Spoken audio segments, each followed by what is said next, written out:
Hi,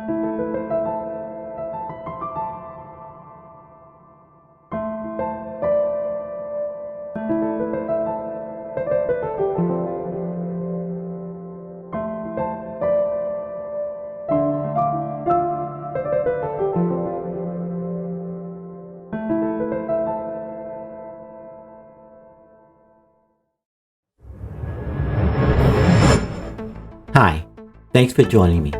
My name is Jerome, and if you're returning, thanks for coming back. You are truly appreciated. I hope that for those of you that have come back, that you've already hit the like and subscribe button, and for you newcomers, I hope that you do the same at the end or at some point during this episode. For those of you who may have watched my last episode, I hope you recall a statement that was made at the very end. The statement pertains to a narrative, a century-old narrative, that I would like to elaborate on during this particular episode. However, I do want to qualify myself before moving forward. I am not a sociologist, nor am I a historian, and I don't pretend to be. So the narrative that I will be discussing is more or less pertaining to an article that I read some time ago.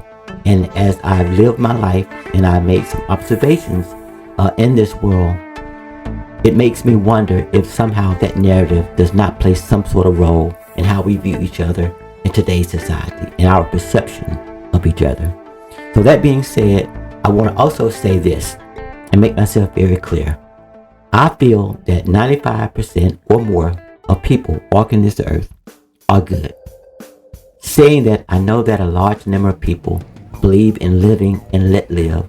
Therefore, they see nothing, they say nothing, and they move on. Please do not take that as an insult. It was certainly not intended to be so. I can completely understand that for many, silence can be a virtue, which is true given certain situations. For instance, you do not always want to say exactly what you're thinking, what's on your mind. If you are in a relationship, you do not want to do that.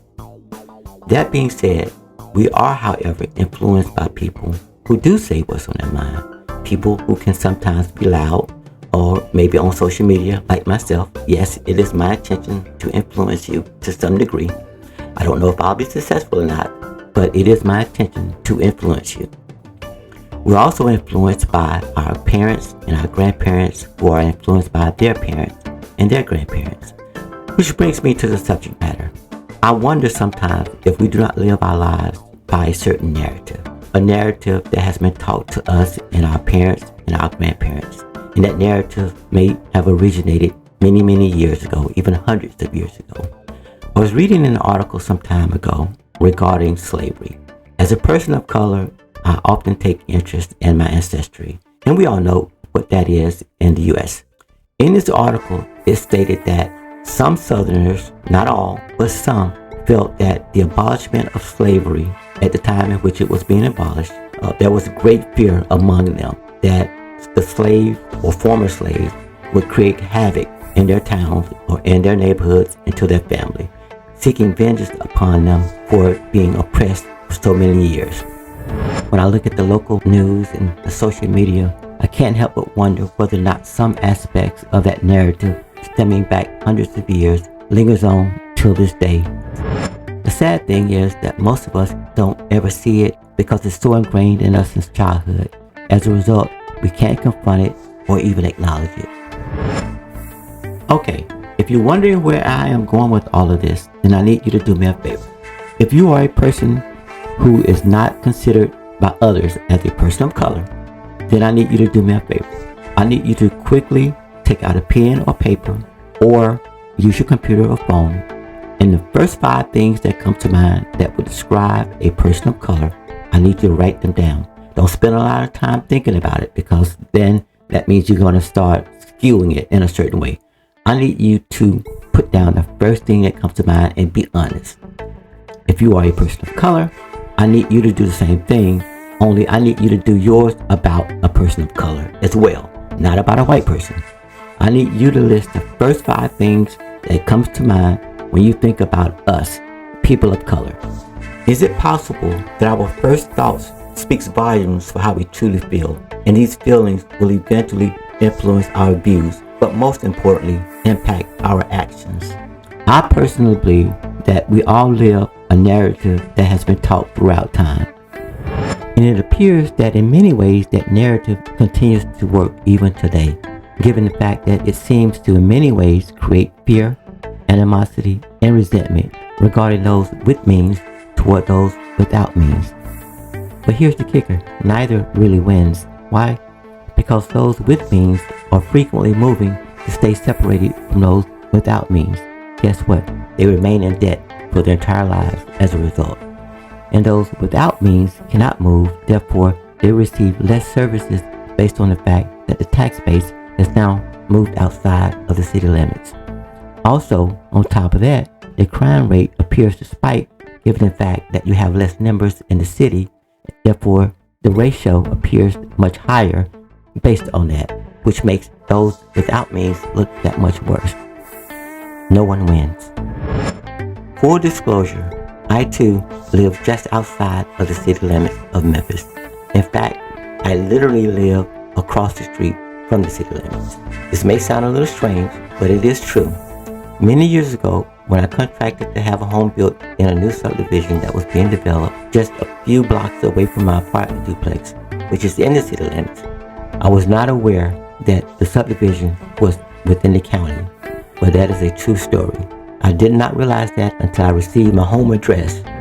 I've lived here now for many years. I've managed to pay off my house note, therefore I do not have a mortgage. I've gone through many neighbors. Most of them have been really nice neighbors. But I will say that if you're new to Memphis, you want to do your research when it comes to determining where you're going to live.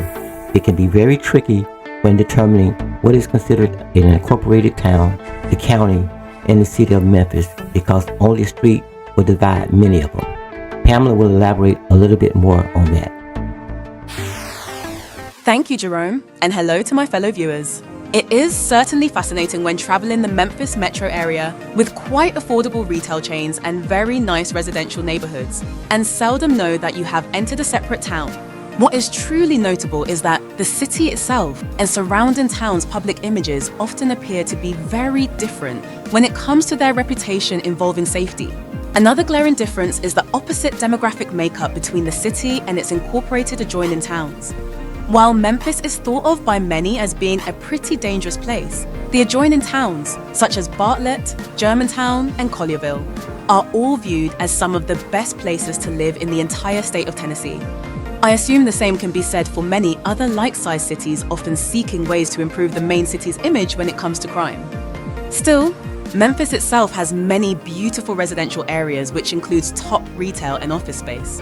Images that you may seldom see when Memphis is presented in various publications or on some social media videos, as well as other outlets, given that many of them often focus on a more negative narrative that promotes an image to explain the crime rate while inadvertently stoking fear within the majority of the population.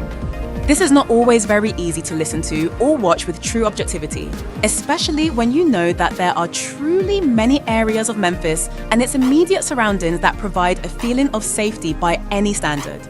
In the next episode, we will tour more of the city that you most likely will never see on other platforms when it comes to those who focus primarily on the Memphis population negative images, which maybe, without knowing, support a very unflattering stereotypical narrative, a narrative that may in fact continue to undermine the city's efforts.